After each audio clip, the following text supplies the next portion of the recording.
Hello everyone. पिछली class में हम लोगों ने पढ़ा रदरफोर्ड के मॉडल। रदरफोर्ड का मॉडल उन्होंने दिया और वो फेल हो गया। किस वजह से? एक तो वो लाइन स्पेक्ट्रम नहीं बता पाया और दूसरा स्टेबिलिटी ऑफ एटम नहीं बता पाया। उसकी पूर्ति करने के लिए कौन आए? बोहर आए। बोहर ने अपना टॉपिक मॉडल दिया। नील बोहर इनका पूरा नाम था। इन्होंने अपने मॉडल में पॉस्टुलेट दिए। पहला पॉस्टुलेट था हैज सेंटर कॉल्ड न्यूक्लियस। ये बात तो रदरफोर्ड ने भी कह दी थी, इन्होंने भी कह दी, रिपीट कर दी बस। इन्होंने अपना दूसरा पॉस्टुलेट दिया कि electron revolve in only fixed orbit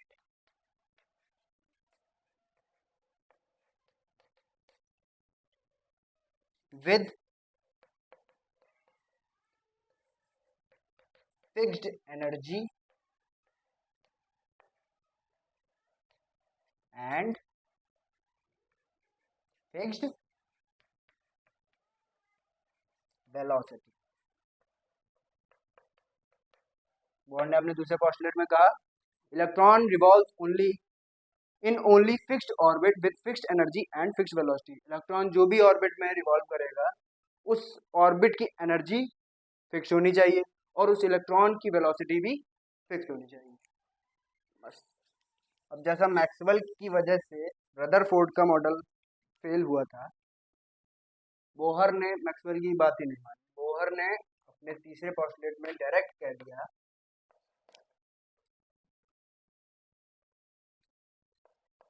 कि electron revolves only in those orbit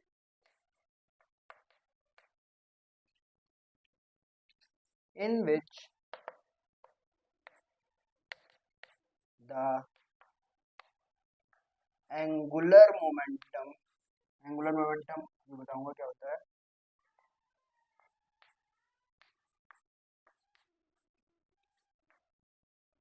is the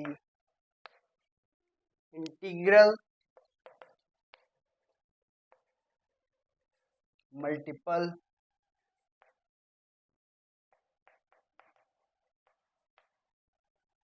of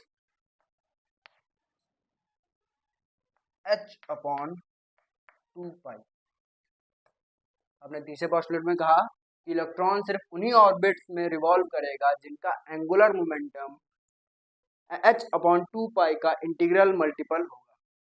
मतलब कि कोई भी ऑर्बिट होगी, अगर उसका एंगुलर मोमेंटम या तो ये हो या तो ये हो या तो ये हो और इसके बाहर ना जाए, मतलब या तो 1 से मल्टीप्लाई हो इसमें, या 2 से या 3 से, और बीच वाले कोई भी नंबर से नहीं, सिर्फ इंटीजर ये वाले। मतलब इन शॉर्ट लिख सकते हैं हम लोग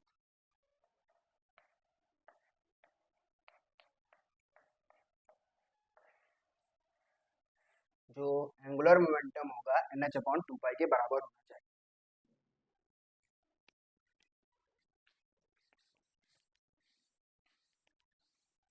ये एंगुलर मोमेंटम देखते हैं क्या होता है। जैसे ये न्यूक्लियस है, न्यूक्लियस के पास एक ऑर्बिट है, ऑर्बिट में एक इलेक्ट्रॉन रिवॉल्व कर रहा है। इस इलेक्ट्रॉन की वेलोसिटी v है, मास m है और ये न्यूक्लियस से r दूरी। अब जैसा कि जानते हैं एंगुलर मोमेंटम एक वेक्टर क्वांटिटी है, तो r क्रॉस p। अब p क्या होता है? p होता है लीनियर मोमेंटम। और ये देखते हैं L बराबर r क्या है? r r ही है। p क्या हो जाएगा? p हो जाएगा m into v. m v vector vector होगा। इसको याद रखिएगा कि इसका काम होगा। अब वेक्टर में क्या क्रॉस कैसे किया जाता है? आर और वी, आर और वी के बीच में कितना एंगल? 90। तो r n v sine 90। Sine 90 का क्या मान होता है?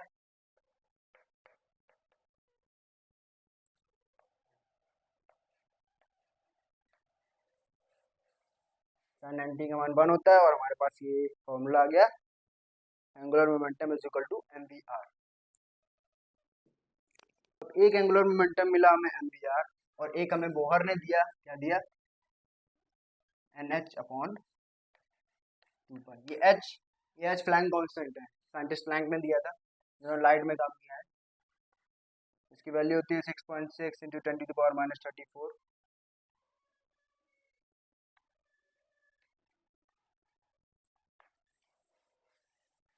अभी ये काम आएगा, इसको मैं साइड में लिख लेता हूँ।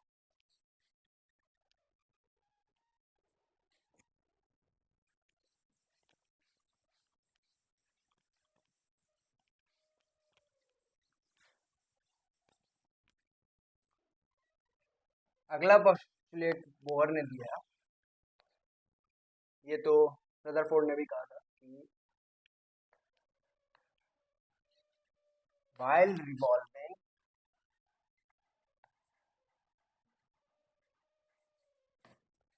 the electrostatic force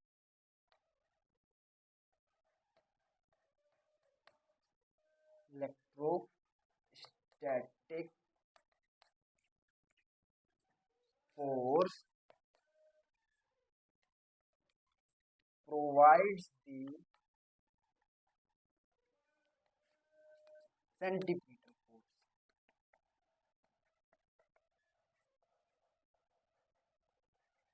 electrostatic force क्या होता है? दो आयनों प्लस और माइनस के बीच में लगने वाला फोर्स। न्यूक्लियस प्लस होता है, इलेक्ट्रॉन माइनस होता है, दोनों के बीच में जो फोर्स लग रहा है वो कौन सा हुआ? Electrostatic force.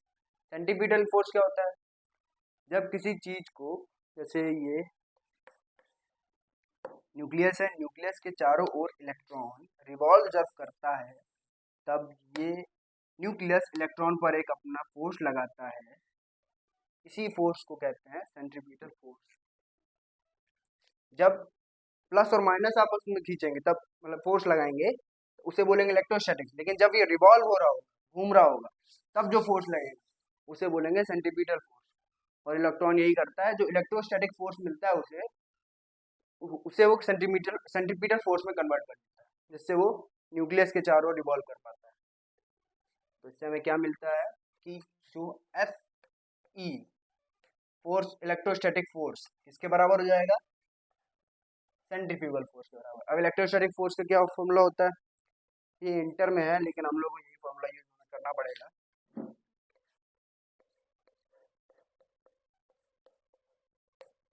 1/4πε0 Q1 Q2 upon R²। और सेंटीपिटल फोर्स ये तो पता ही होगा,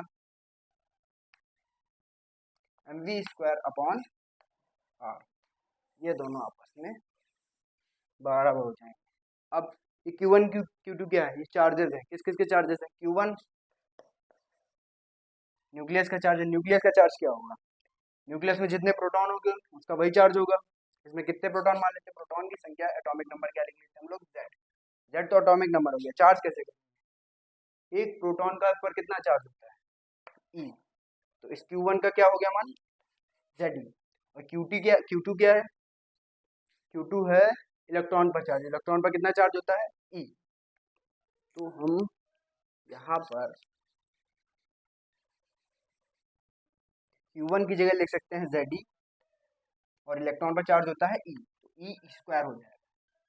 इसको भी हम लोग साइड में लिख लेते हैं, काम आएगा अभी। क्या है? चलिए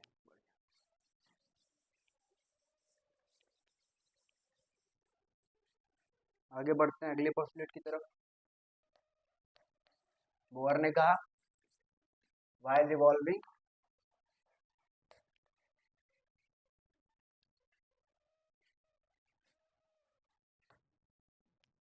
while revolving electron neither takes energy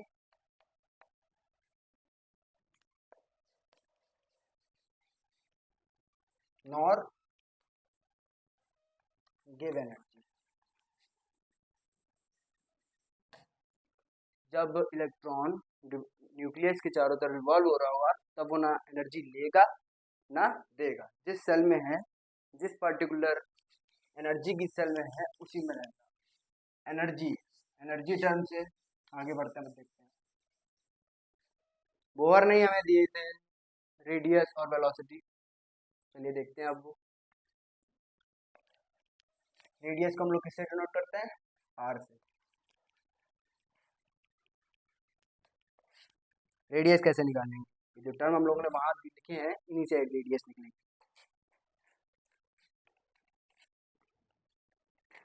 आइए, पहला टर्म क्या है?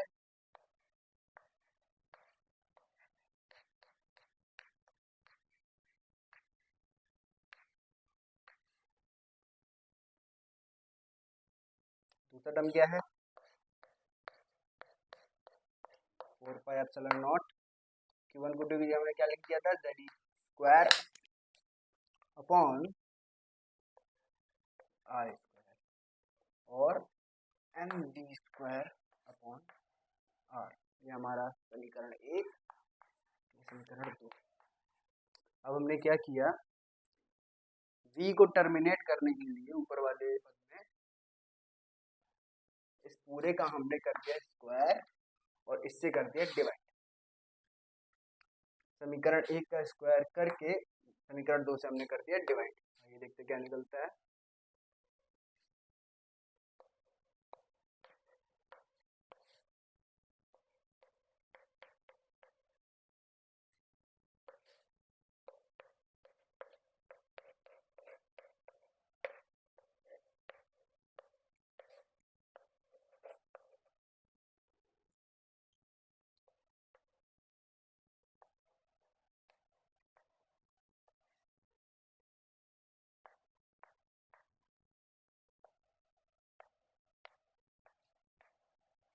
अब क्या क्या कर रहा है देखते हैं।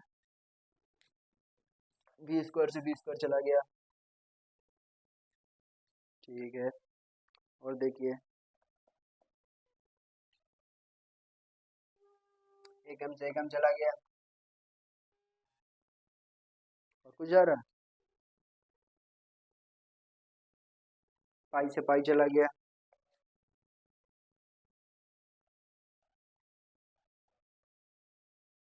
चलिए आगे सॉल्व करके लिखते हैं क्या है। ये इसमें मल्टीप्लाई हो जाएगा, ये इसमें मल्टीप्लाई हो जाएगा, क्या हो जाएगा? n square h square upon 4 pi multiply by 4 r square upon 4 से 4 कैंसिल हो रहा है, इसको देखा ही हम लोगों ने।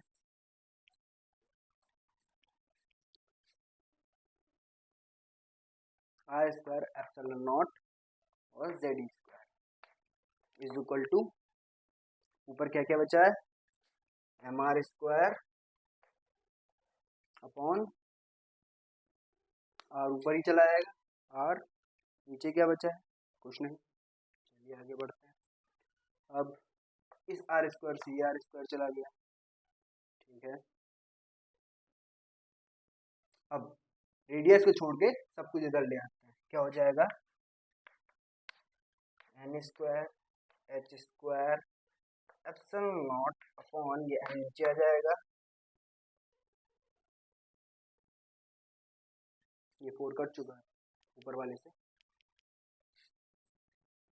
पाई m z स्क्वायर। ये हमारा फॉर्मूला निकला रेडियस का। यही वो रेडियस क्या क्या है? देखिए इसमें कॉमन क्या क्या है। कॉमन क्या क्या मतलब कांस्टेंट क्या क्या है? n स्क्वायर कांस्टेंट है नहीं, चेंज होगा। Radius of nth orbit is equal to h square Planck constant, constant है, एप्सिलॉन नॉट कांस्टेंट है, एन स्क्वायर कांस्टेंट नहीं है, पाई कांस्टेंट है, मास ऑफ इलेक्ट्रॉन कांस्टेंट है, जेड जेड चेंज होगा, ई स्क्वायर कांस्टेंट है। इतना पद कांस्टेंट है, हमने सभी इन पदों का मान रखा, जैसे इसका मान है 6.6, एप्सिलॉन का मान है ई का 1.6, पाई का 7.22/7। इन सब का मान निकालने के बाद हमारे पास क्या फॉर्मूला निकला, आर बराबर 0.5529 समथिंग आता है, 0.53 n square upon z angstrom. Angstrom में बात करेंगे, यहाँ पे एटॉमिक लेवल में बात हो रही है, इसलिए ये शॉर्ट है। क्वेश्चन आ जाता है जैसे एटॉमिक रेडियस निकालिए, तो कुछ नहीं, कांस्टेंट हमें याद करने की जरूरत नहीं है, डायरेक्ट 0.53 है, लेकिन ये भी याद करना पड़ेगा हम लोगों को। चलिए रेडियस हमने निकाल ली,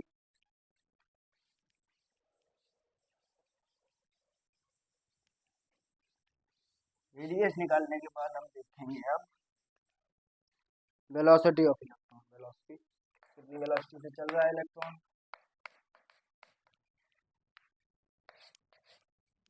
ये कैसे निकालेंगे, आइए देखते हैं। एंगुलर मोमेंटम का क्या हमने फॉर्मूला लिखा था, mdr is equal to NH upon 2 pi. अब इस मामले में अगर हम इस r की वैल्यू हमने जो पहले निकाल चुके हैं वो रख दे तो क्या हो जाएगा, n square h square epsilon naught upon pi m z square equal to NH upon 2 pi. अब जितना बचा वो ऊपर ले जाएंगे,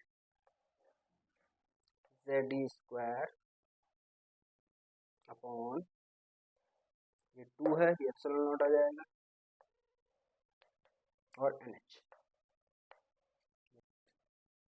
अब ये रेडियस का एक और फॉर्मूला निकला, जब एक इलेक्ट्रॉन वाले न्यूक्लियस की जब हम बात करेंगे तब तो ये लग जाए, तब तो जो शॉर्ट वाले मैं बताऊंगा वो लग जाएगा, लेकिन अगर कुछ अलग आ गया तो हमें ये याद करना पड़ेगा। चलिए कुछ कांस्टेंट निकाल लेते हैं, क्या क्या है इसमें कांस्टेंट, ई स्क्वायर कांस्टेंट है, 2 एप्सिलॉन नॉट और h कांस्टेंट है,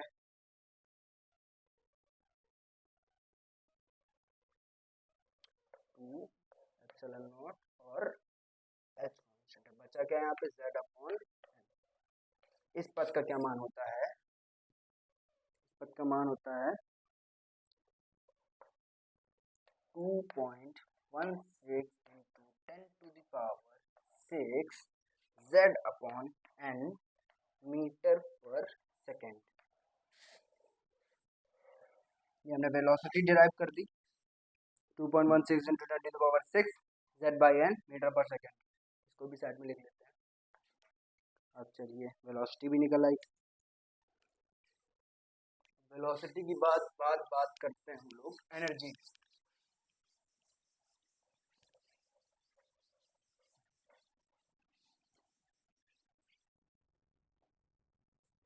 एनर्जी कितने टाइप की होती है, 2 टाइप की एनर्जी होती है, काइनेटिक एनर्जी जो अगर कोई चीज चल रही है तो होगी, और एक पोटेंशियल एनर्जी जो ऊंचाई या फिर सिर्फ ऊंचाई से नहीं और भी कई चीज़ों से निकाली जा सकती है।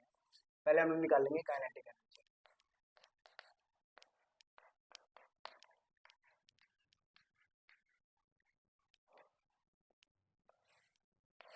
काइनेटिक एनर्जी का क्या फॉर्मूला होता है, सबसे सिंपल फॉर्मूला काइनेटिक एनर्जी का हाफ mv स्क्वायर होता है। अब इसमें हम क्या करेंगे, v हमने वहां निकाला है, उसका मान यहाँ रख देंगे।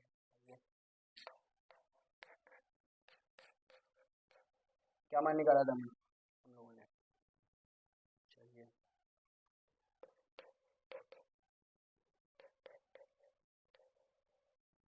z स्क्वायर हो जाएगा, e की पावर 4 हो जाएगा, ऑन यहाँ 4 हो जाएगा, एप्सिलॉन नॉट स्क्वायर और NH बराबर बन रहा है गलती से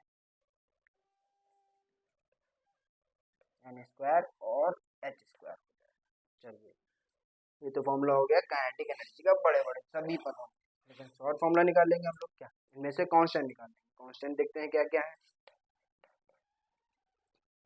1/2, 4, 1/8, और क्या है, m कांस्टेंट है, e⁴ कांस्टेंट है, ε0² कांस्टेंट है, h² कांस्टेंट है, और ऊपर क्या बचा हमारा, z²/n²। अब इस कांस्टेंट की क्या वैल्यू होती है, इस कांस्टेंट में सभी सभी के मान रख दिए गए, और इस कांस्टेंट की एनर्जी निकल कर आएगी, यहाँ लिख देते हैं a बराबर 30.6 z²/n², और किस यूनिट क्या होगी, इलेक्ट्रॉन वोल्ट। ये हम लोगों ने यहाँ पे काइनेटिक एनर्जी निकाल ली। आगे बढ़ते हैं। अब काइनेटिक एनर्जी के बाद दूसरी एनर्जी कौन सी होती है, पोटेंशियल। पोटेंशियल एनर्जी का क्या फॉर्मूला होता है, एक होता है mgh, लेकिन यहाँ पे हम हाइट की तो बात ही नहीं कर रहे हैं, तो एक और फॉर्मूला होता है, इंटर में आपको मिलेगा, kinetic potential energy is equal to, u से भी डिनोट करते हैं इसे, 1/4πε0 Q1 Q2/r। अब यहाँ एक बात ये याद रखने वाली है कि जब हमने फोर्स का फॉर्मूला लगाया था, तब हमने ये जो चार्जेस लिए थे, ये इनमें हमने माइनस या प्लस नहीं रखा हुआ, लेकिन जब हम एनर्जी की बात करेंगे तो दोनों चार्जेस का जो साइन होगा वो हमें लेकर चलना पड़ेगा। चलिए लेकर चलते हैं।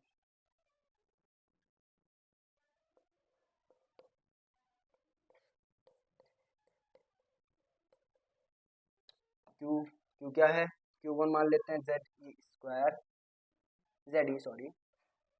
और E इलेक्ट्रॉन, इलेक्ट्रॉन पर तो माइनस चार्ज होता है ना, तो E² हो जाएगा, लेकिन ये पूरा पद किस में चला जाएगा, माइनस में, अपॉन r। अब एक चीज और, अगर इस r का मान हम वहां से उठा के यहाँ रख दे तो, ये रख देते हैं, काटने वाला काट दिया जाए, और कुछ कट रहा है नहीं। आइए अब बात करते हैं आगे। 1/4 ε0 z² e⁴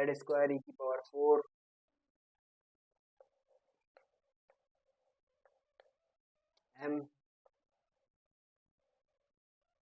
अपॉन n² और h²,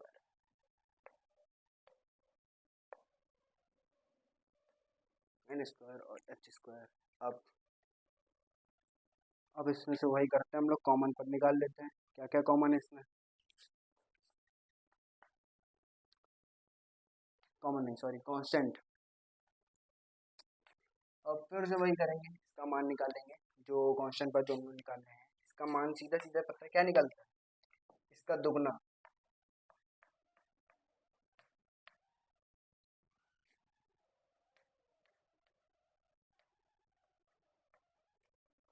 ये आई हमारी पोटेंशियल एनर्जी, लेकिन किस में आई है, माइनस में।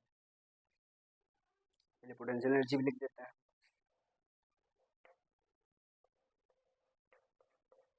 आप गुणा कर भी दीजिए, 13.6 का मल्टीप्लाई कर देंगे, कोई दिक्कत नहीं है, 27 पॉइंट समथिंग आएगा।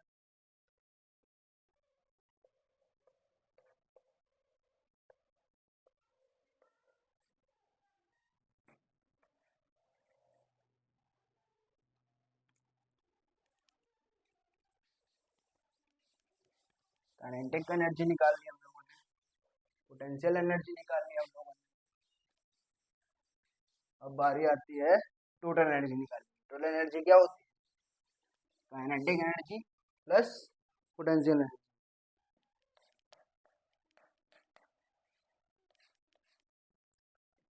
Total energy is equal to kinetic energy plus potential energy. Kinetic energy हम लोगों ने क्या निकाली है, 13.6 z square upon n square electron volt.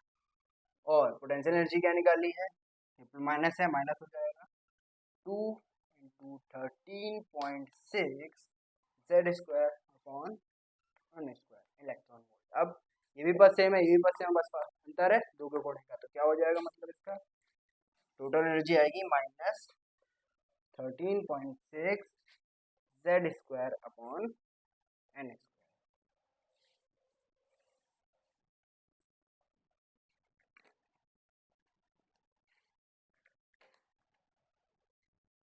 Total energy,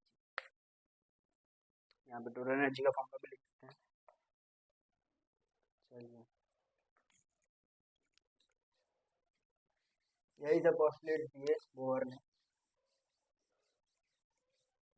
अब बात करते हैं बोहर का रदरफोर्ड से बेटर क्यों है एटॉमिक मॉडल, कैसे उन्होंने एक्सप्लेन किया।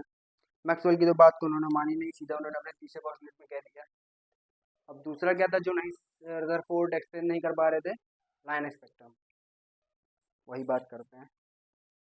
एनर्जी हमारी देखिए कितनी आई है, टोटल एनर्जी आई है किसी भी इलेक्ट्रॉन की किसी भी ऑर्बिट में। टोटल एनर्जी किसी भी सेल की क्या होगी, जैसे कि हाइड्रोजन में बात कर लेते हैं, पहली सेल में क्या होगी, क्या फॉर्मूला है, -13.6 z square upon n square electron volt. पहली सेल में क्या आंसर आएगा, -13.6 z square 1 n square n, answer क्या आया 13.6।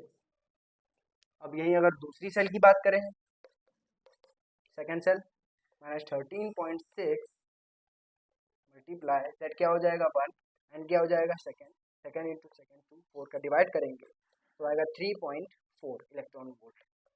एनर्जी बढ़ रही है, जैसे दिख रहा होगा घट रही, लेकिन ये माइनस में तो एनर्जी बढ़ रही है। Total energy in third -13.6 into 1 upon 3 into 3, ये अगर निकालेंगे तो इसका आएगा 1.5 इलेक्ट्रॉन वोल्ट।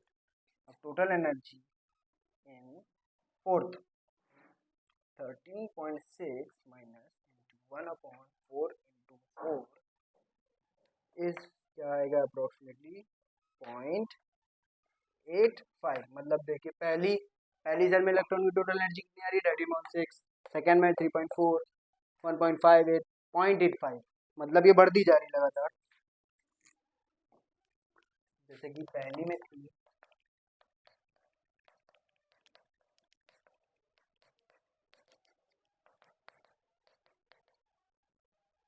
-13.6 -3.4 -1.5 -0.85। अब इलेक्ट्रॉन सिर्फ उन्हीं ऑर्बिट्स में रिवॉल्व करेंगे जिनकी एनर्जी 13.6 हो या 3.4 हो या 1.5 हो या 0.85 हो। इनके बीच में कोई भी एनर्जी होगी उन पे इलेक्ट्रॉन रिवॉल्व नहीं करेगा। 13.6 है 13.5 में भी नहीं करेगा, ये एनर्जी गैप है, इनके अलावा और कहीं इलेक्ट्रॉन नहीं जाएगा। अब बोहर ने लाइन स्पेक्ट्रम को कैसे एक्सप्लेन किया, ये टोटल एनर्जी के बेस पर है, ये सिर्फ 13.6, 3.4, 1.5, 8.5 पे ही रिवॉल्व करेगा। वैसे ही जैसे कि एक कलम उन्होंने उदाहरण दिया था, हाइड्रोजन का सिलेंडर है, हाइड्रोजन गैस भरी हुई है, इसमें एक वाइट लाइट हमने डाली, यहाँ पर सिर्फ 3 या 2 कलर आ रहे थे, वाइट एंड ब्लू, और बाकी सारे गायब हो जा रहे थे। क्यों गायब हो जा रहे थे, जो हाइड्रोजन के जो इलेक्ट्रॉन है वो सिर्फ इन्हीं एनर्जी गैप में, इन्हीं एनर्जी में, और किसी में नहीं, तो ये सिर्फ इसी में करेंगे, इनको छोड़ के जो भी होगा उनमें नहीं करेंगे।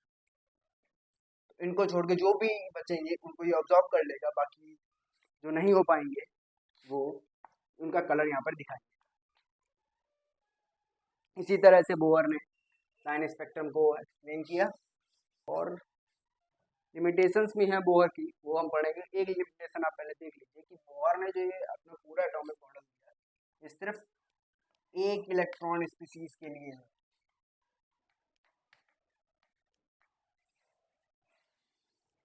सिर्फ एक इलेक्ट्रॉन स्पीसीज के लिए, और किसी के लिए नहीं।